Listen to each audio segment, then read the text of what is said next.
Anda masih bersama kami di Sindo Siang. Pemirsa, jumlah pasien virus flu Singapura di Kota Depok, Jawa Barat melonjak sejak beberapa bulan terakhir. Flu Singapura ini didominasi pasien anak-anak.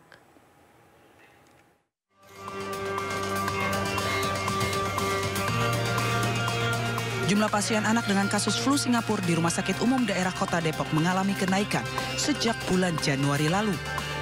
Flu Singapura juga dikenal dengan penyakit kaki, tangan, dan mulut dan merupakan penyakit menular.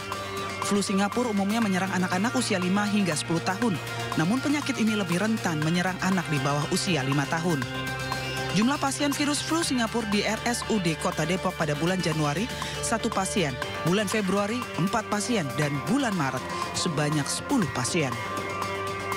Flu Singapura itu kan sebetulnya penyakit virus ya, istilah self-limiting disease. Dia akan sembuh sendiri kalau orang tuh kuat. Itu gejalanya pada demam 1-2 hari, timbul ruam-ruam merah pada tangan dan kaki, dan biasanya juga pada mulut. Flu Singapura sebenarnya bisa sembuh dengan sendirinya jika daya tahan tubuh pasien kuat. Perawatan di rumah sakit diperlukan jika gejala flu Singapura dirasakan sudah mengganggu dan mengkhawatirkan.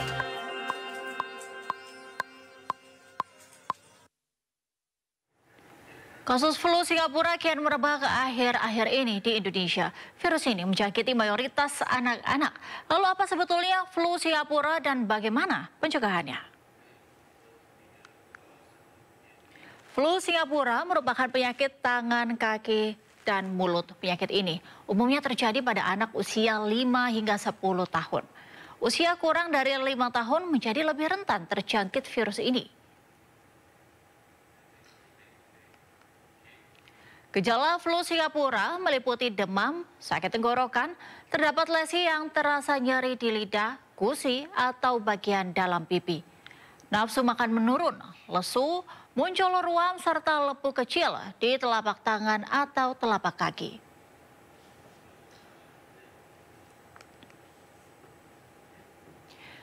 Bagaimana dengan gejala flu biasa? Gejala flu biasa yakni pilek, hidung tersumbat, sakit tenggorokan, demam menggigil, dan sakit kepala. Gejala lain yang mengikuti yakni sesak nafas, kelelahan, terkadang menyebabkan muntah dan diare.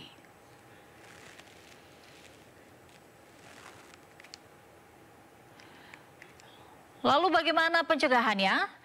Di antaranya, mencuci tangan dengan sabun dan dengan air mengalir, terutama sebelum makan dan sesudah dari toilet. Tidak berbagi peralatan makan dan alat kebersihan pribadi dengan orang lain.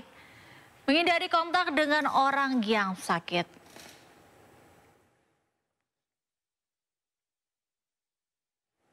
Kita ke informasi lainnya, pemirsa, sebuah video amatir merekam aksi pemaksaan oleh calo tiket terhadap calon penumpang di sekitar Pelabuhan Merak, Kota Cilegon, Banten. Aksi ancaman dan pemaksaan pembelian tiket melalui mereka kian marak menjelang mudik Lebaran.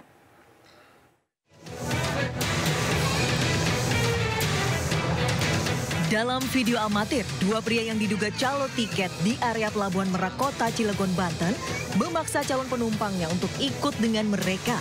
Selain menghalangi korbannya, kedua calo tersebut juga mengancam dan mengintimidasi calon penumpang.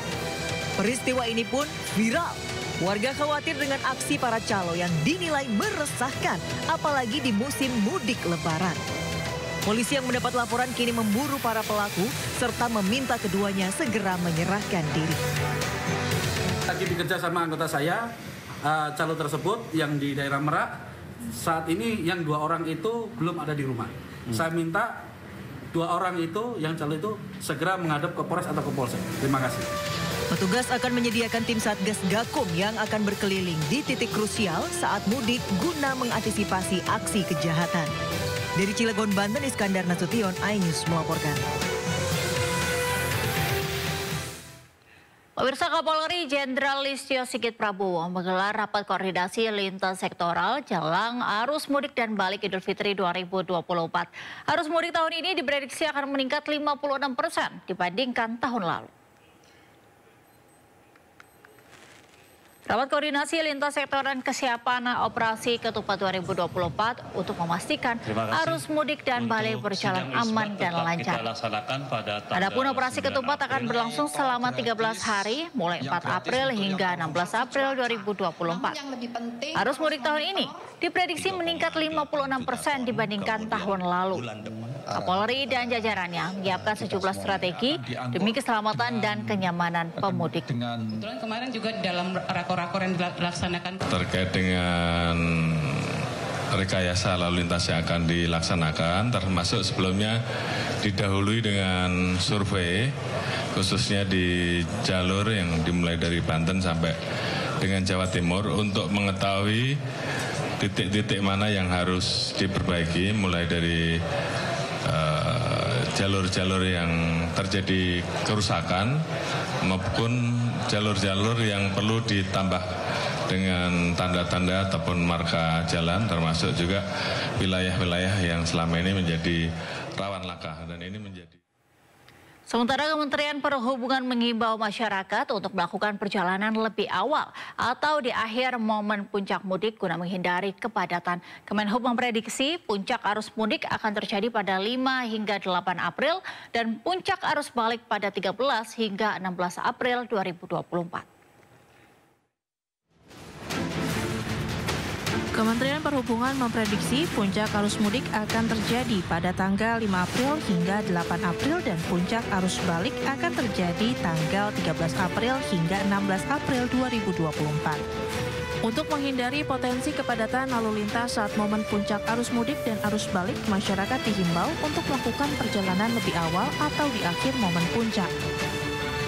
Sementara untuk menghindari kemacetan yang terjadi di sejumlah titik, Kementerian Perhubungan juga meminta Kapolda untuk mengantisipasi munculnya pasar tumpah, khususnya di wilayah Jawa Barat, Jawa Tengah, dan Jawa Timur.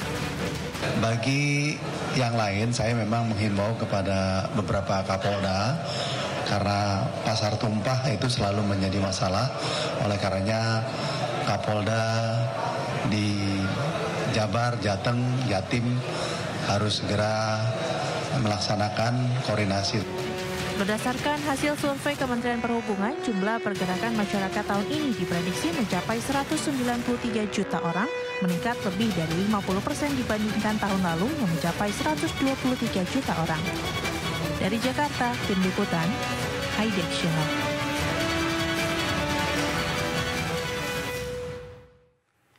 Badan Pengelola Keuangan Haji atau BPKH kembali membuka program balik kerja bareng. Program ini dilakukan guna membantu para pemudik untuk kembali ke perantauan setelah libur Lebaran 2024. Berbeda dengan program mudik yang dilakukan kementerian dan lembaga lainnya, Badan Pengelola Keuangan Haji atau BPKH kembali membuka program balik kerja bareng.